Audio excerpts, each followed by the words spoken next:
jumpa lagi bersama saya Ruby Herman di program Rahasia Investasi Sukses. Nah, kali ini kita mau bahas tentang pageant, tapi ini nggak cuma pageant, ada Mr. and Miss Grand Tourism Indonesia. Nah, sudah hadir bersama saya. Pertama-tama yaitu ada Yazid Bustami. Halo. Ya, halo. Apa kabar? Alhamdulillah kabar baik. Nah, Yazid ini runner up Mr. Grand Tourism Indonesia. Ini tinggi banget, di atas 180 ya. Iya. Gua kalah keren nih. Kemudian juga ada Rati Widiata, top 10 nih. Top 10 and Miss Intelligentsia. Wah, perwakilan Jawa Barat. Thank you ya. Thank you. Mr. and Miss Grand Tourism. Wah, mantap. Kalau sebelumnya ada film Grand Turismo. Bukan.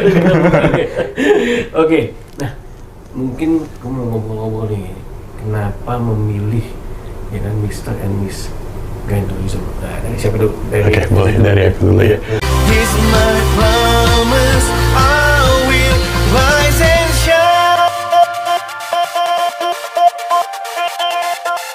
Hai teman-teman, selamat datang di YouTube channel Ruby Herman. Sebelum kita nonton, jangan lupa untuk subscribe ya, karena subscribe itu gratis. Yuk, kita nonton sama-sama. Sebenarnya ini impian aku tahun lalu, ingin ikut di ya. ajang Mr. and Miss Grand Tourism Indonesia. Tapi karena aku harus melalui dari provinsi dulu, jadi tahun lalu itu aku belum rezeki untuk ke ajang Mr. and Miss Grand Tourism Indonesia. Nah, kita dikasih pilihan waktu di provinsi. Jadi saya belum menjadi pemenang di provinsi kemarin. Nah, saya coba lagi di tahun kedua, tapi melalui handpick. Saya menggantikan teman saya yang nggak jadi berangkat ke Mr. and Miss Grand Tourism Indonesia. Jadi mungkin rezekinya di situ ya. Saya udah pengen banget tahun lalu untuk join di MMGTI, tapi belum berkesempatan. Nah, saya dapat kabar teman saya nggak jadi berangkat untuk tahun ini, dan saya menggantikan itu. Wah, jadi kesempatan buat Iya, kamu jadi ya. itu benar-benar kesempatan besar. Padahal keinginan saya tahun lalu, tapi Allah mengizinkan aku di tahun ini. Oke, kalau kamu waktu itu mewakili dari daerah mana? Aku dari Sumatera Utara. Sumatera Utara. Iya, Asli dari Sumatera Utara. Aku aslinya dari Sumatera Utara di kampung ya, namanya Mandailing Natal. Jadi jarak tempuh dari Mandailing Natal ke Medan itu sekitar 13 jam. 13 jam. Iya, karena di sana itu belum ada seperti kereta api atau bandara, jadi kita itu harus naik bus atau taksi untuk ke Medan gitu. Jadi sebenarnya benar-benar perjuangan banget untuk join di MMGTI, dan alhamdulillah aku di MMGTI mendapat gelar Mr. Grand Tourism Runner Up 2. Wih, mantap. Itu dari Mister. Kalau dari sisi Miss-nya dulu ya. Mister, Miss gimana Miss? Kalau aku kebalikan banget sama Yazid sih. Jadi aku tuh beneran nggak tahu sama sekali dunia pageant. Jadi Miss Grand Tourism itu beneran my first ever pageant. Pertama kali nyemplungnya di situ. Dan itu tahun ini, Maret 2023. Jadi waktu itu ada pembukaan audisi dan aku decide coba aja deh, why not gitu kan. Soalnya dulunya aku pengen banget modeling, tapi nggak kesampaian. Jadi aku pikir, oh mungkin pageant 11-12 lah sama modeling gitu. Dan di situ aku nyobain, dan ternyata seperti kompetisi biasa kan. Ada public speaking, ada catwalk. Jadi sebagai ambassador dapet, sebagai modelingnya juga dapet gitu. Dan di situ ya very life changing buat aku. Soalnya aku kan emang anaknya malu banget ya, malu banget. Dan di situ aku dipaksa untuk bisa pede. Dan bukan pede doang, harus pede banget gitu kan. Jadi di situ setelah join kompetisi itu jadi ya sih ngerasa I'm a different person gitu. Different person ya? Iya. Oke, nah apa aja sih yang menjadi tantangan nih dalam Mr. and Miss Grand Tourism ini kan? Misalnya dari Yazid dulu gimana? Saya kan sebenarnya MMGT ini bukan ajang pertama saya. Sebelumnya saya juga udah di nasional juga, dan di provinsi juga tadi. Menurut saya ajang MMGT ini saingannya berat-berat ya. Karena masalah tinggi aja ya gitu ya. Iya, karena MMGT ini suatu platform yang memiliki banyak ajang internasionalnya gitu. Jadi benar-benar dipilih yang bisa sanggup untuk mewakili Indonesia di kancah internasional. Jadi bukan hanya untuk basic dari kepintaran aja, makanya di pageant itu ada brain, beauty, and behavior. Oh, brain, beauty, and behavior. Iya. Gitu ya. Dan di sana kita benar-benar dididik sebagaimana untuk mempersiapkan diri, bukan hanya di nasional aja, tapi ke internasional. Begitu. Iya. Kalau dari Miss Rati sendiri gitu ya? Kalau dari aku tantangannya mungkin kayak yang tadi aku bilang sih, kalau aku kan pertama kali banget nih, jadi semuanya aku siapin sendiri. Dan kebetulan mungkin kalau Yazid ada regional director ya, dan aku tuh nggak ada. Jadi pertama kali nyemplung dan nggak tahu, nggak ada arahan, nggak ada mentor gitu ya? Nggak ada istilah manajernya nggak ada sama sekali. Jadi aku beneran navigate ini semua sendiri gitu. Dan kebetulan aku belum tahu deket sama partner aku yang Mister Jawa Baratnya gitu. Jadi di situ emang perjuangan banget sih kalau istilahnya kayak beneran nyemplung, tapi istilahnya harus bisa berenang. Iya, nyemplung ke kolam, bisa belajar berenang sendiri gitu ya, dalam lah gitu ya. Dan yang tadi Yazid bilang benar banget sih, kalau saingannya di situ bukan main, banyak banget yang cakep, pinter, kayak paket komplit gitu. Dan di situ aku harus bisa gimana caranya untuk bisa equal sama mereka ataupun lebih dari mereka. Gitu ya. Gitu. Nah, sekarang waktu dalam kompetisi tuh ngapain aja sih? Apa aja sih yang kegiatannya yang dilakukan? Mungkin boleh di-spill juga supaya kan bisa kalau yang lain mau ikutan udah tahu nih, dapat bocoran nih dari Mr. and Miss nih. Oke. Jadi kalau kita mengikuti kompetisi ini mungkin sedikit berbeda dari ajang lain juga. Mungkin setiap ajang berbeda-beda ya. Di sini kita benar-benar dilatih baik dari public speakingnya, dari catwalknya, dan kita juga bukan hanya di karantina di hotel saja, tapi kita studi tour mengenai budaya Indonesia gitu. Dan benar-benar kita itu dilatih, bahkan kita sampai malam pun harus tetap belajar terus. Jadi supaya hasilnya nanti maksimal di waktu grand final. Begitu.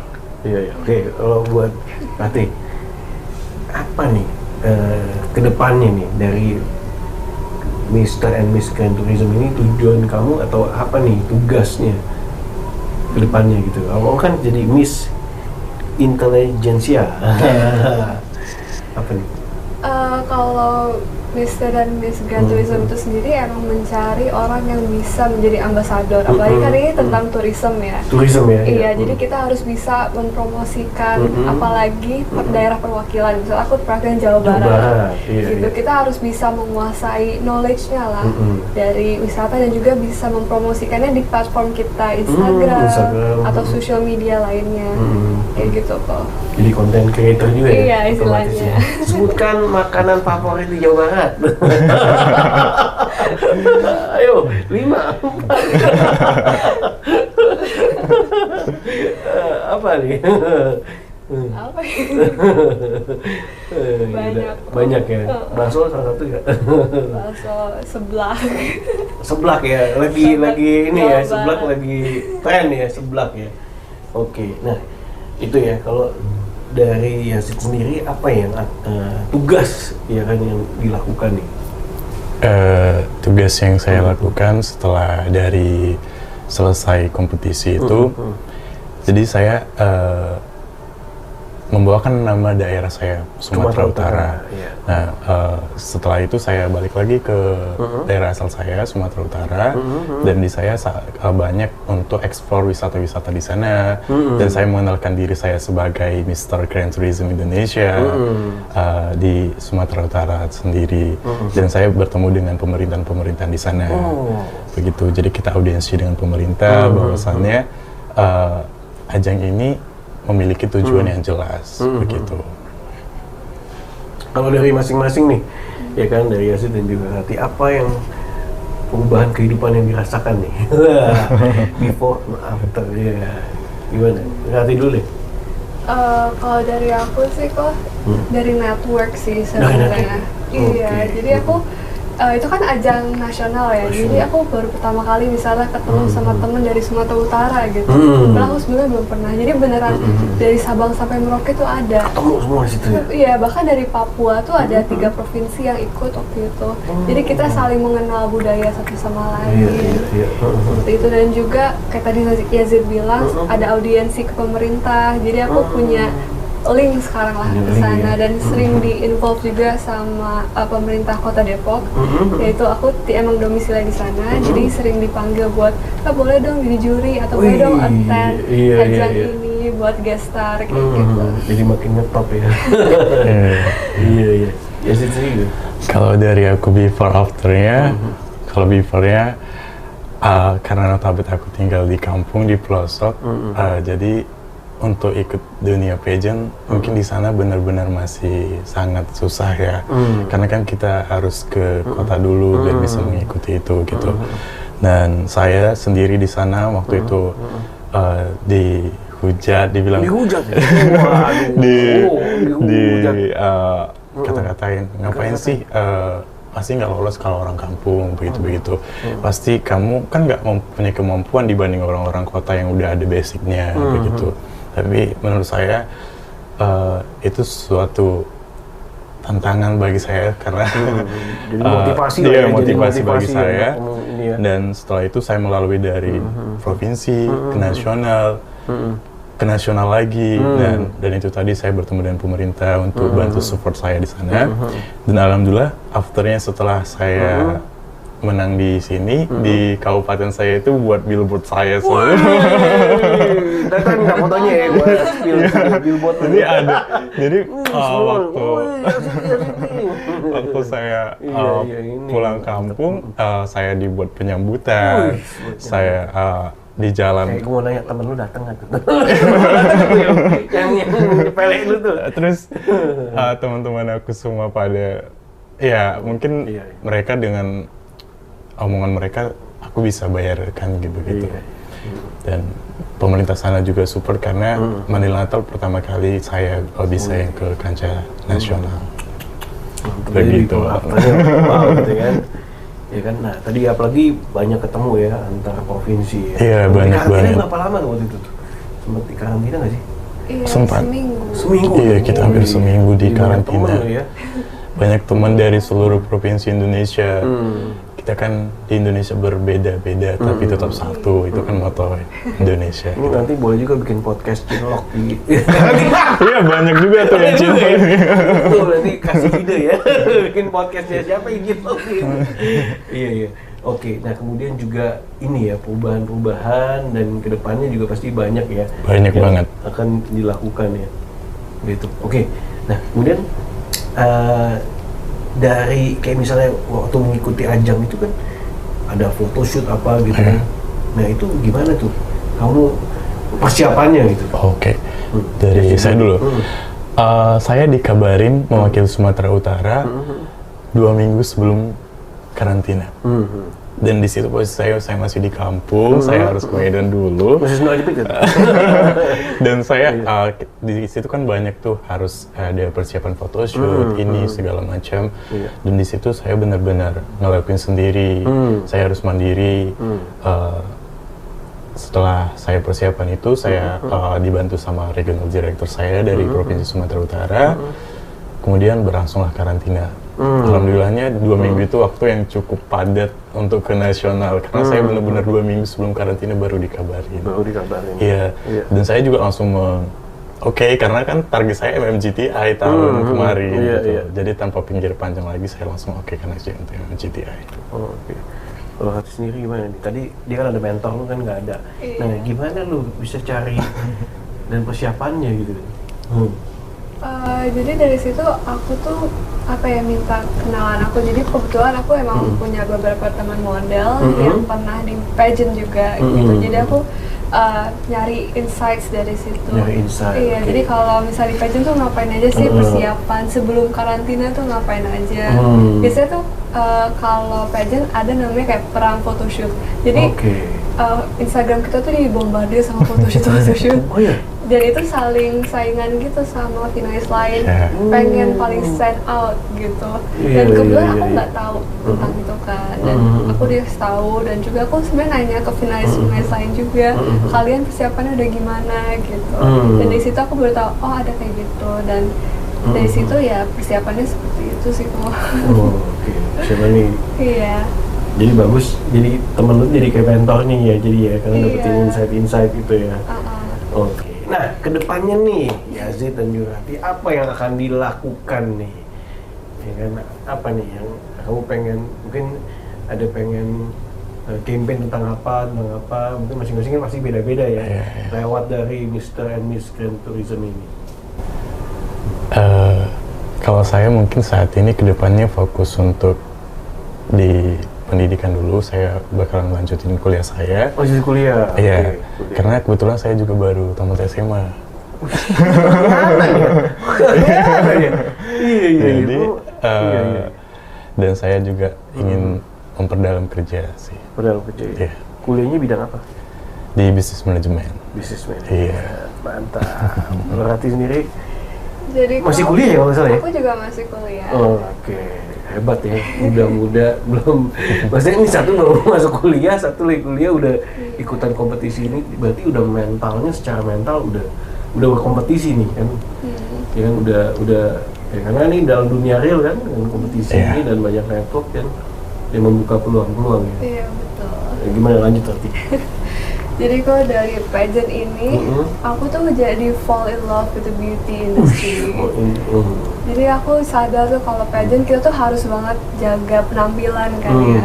Iya, Dan dari situ aku pikir, oh skincare kayaknya bakal laku nih kalau misalnya aku jadiin bisnis. Dan skincare. sekarang, spoiler, aku Iya, lagi spoiler. lagi bikin skincare. Wih, bikin bisnis Tapi skincare. masih Waduh. development sih. Ini skincare buat pria dan wanita atau wanita? Iya, aja? unisex. Bisa Oh, nanti saya dua-duanya. bantu promo ya. Boleh kita bantu promo ya. Wah. Iya. Jadi dari ini jadi membuka peluang lagi, membuat Iya. hebat nih. Jadi masih muda ya kan, apalagi kuliah jadi terbuka peluang-peluang bisnis ini ya. Betul. Oke, sip.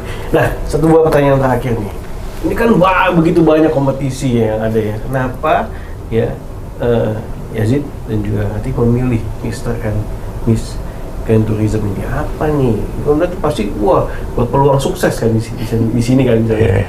Apa yang dilihat nih yang menjadi rahasia suksesnya dari Mr. and Miss Grand Tourism menurut saya? Kalau saya pribadi, saya kan udah pernah mengikuti ajang sebelum-sebelumnya. Nggak usah sebut ya. Iya. Saya merasa sedikit kecewa. Di tempat lain kan? Apa? Di tempat lain kecewanya ya. Di sana ada hal lah yang membuat saya kurang nyaman di ajang-ajang tersebut. Dan kembali lagi, kenapa saya memilih MMGTI? Karena ajang MMGTI itu memiliki ajang untuk keberlanjutan internasional. Jadi kita bukan hanya di nasional saja. Jadi platform ini menyediakan tempat bahwasannya Indonesia memiliki wakil ke internasional begitu. Jadi saya makanya memiliki tekad yang kuat untuk ikut di MMGTI begitu. Oke. Berarti sendiri gimana? Kalau dari aku sendiri sih, kalau dari pengalaman aku, itu I think this pageant is really worth it. Apalagi Mr. and Miss Grand Tourism, karena apa ya, aktivitasnya tuh seru-seru banget. Jujur, aku ngerasa apa ya, bukan kayak kompetisi malah, kayak kita have fun bareng kayak gitu. Karena emang aktivitasnya bermanfaat. Ada kelas-kelas, ada city tour juga, gitu, belajar budaya dan tourism di Jakarta waktu itu. Jadi ya dengan kompetisi tersebut, ya walaupun kita semua sebenarnya memperjuangkan hal yang sama pada mau crown semua ya, yang pasti, tapi kita tuh kompetisinya sehat, nggak sikut-sikutan gitu kok. Jadi it's really fun, apalagi buat orang yang pertama kali nyemplung kayak aku waktu itu, it's very beginner friendly, jadi nggak perlu takut untuk terjun ke dunia pageant. Oke. Tambahan pertanyaan terakhir deh, ya kan? Oke, buat teman-teman yang mau ikutan nih Mr. and Miss Grand Tourism, ya kasih tips dong persiapannya gimana ya, harus ngapain aja. Mungkin Yazid gimana? Untuk persiapannya, yang paling penting kalian menjaga attitude kalian dulu sebagai contoh buat generasi selanjutnya. Terus mungkin yang saya jelaskan tadi adalah beauty, brain, and behavior. Kalian tidak bisa modal tampang aja, tapi kalian harus memiliki kemampuan dalam suatu cara berbicara. Dan kalau kalian memiliki skill berbicara juga, harus benar-benar bisa ditata untuk ke masyarakat luas. Karena kan di sini kita udah nasional ya, memiliki titel Indonesia. Jadi kita harus bisa berbaur ke seluruh rakyat Indonesia. Itu aja. Hati dong, kasih tips. Kalau dari aku sih yang paling penting persiapin mental sih kok. Mental ya. Jadi kalau pas di kantina kan yang kayak tadi aku bilang kompetitif banget kan. Tapi kita tuh harus bisa percaya sama diri kita sendiri supaya nanti pas karantina tuh kita nggak melempem istilahnya. Oke, nggak melempem ya. Iya. Oke. Sip, thank you so much. Tapi kata-kata tadi dari Yazid ya, dan juga Rati juga ada ini juga kan, berarti kalau misalnya temen ngeremehin gitu kan, temen lu mau mematahkan impian gitu kan ya, anak kampung gitu nggak bisa apa-apa gitu kan ya. Apa lu join yang begitu-begitu? Susah gitu kan, sekarang lu udah ngetop, dia masih gitu-gitu aja gitu kan. Iya, dan gitu kan, kita harus percaya kepada passionnya kita ya kan, setiap orang punya passionnya ya kan. Nah, gue suka nih ngobrol-ngobrol gini kan, supaya teman-teman yang nonton bisa membangkitkan passionnya berjuang, karena nggak gampang kan, gue tahu pasti kan susah banget. tapi kalau sekarang udah bisa kata udah menang, udah ini kan ngetop, wah banyak lo pengen jadi jadi buat temen-temen ya harus hargai prosesnya. Iya, kita itu harus bisa menghargai prosesnya. Proses itu yang nggak mudah, tapi ketika udah lewatin prosesnya sekarang nih kan udah diundang di mana-mana, ya. Ada hadir di sini. Kalau nggak menang, nggak bakal ketemu kita. Kalau menang nggak ketemu ya. Tadi buat teman-teman semua yang lagi berjuang di luar sana, walaupun mungkin di pelosok-pelosok gitu kan, ya kan, jangan pernah matikan mimpi, ya kan. Harus berjuang, ya kan, kayak Laskar Pelangi. Mimpi adalah kunci, ya kan. Oke, sekali lagi thank you udah menginspirasi teman-teman, sukses. Thank you. Jangan kaget ya, di mana-mana nih. Jadi video ini bisa dipakai di mana-mana. Oke kok. Thank you so much. Oke, sukses ya. Thank you so much ya. Demikian video kali ini, semoga bermanfaat buat teman-teman semua. Ya, pokoknya hidupkan mimpi dan capai impian teman-teman. Sampai jumpa next episode. Saya Ruby Herman. Bye bye.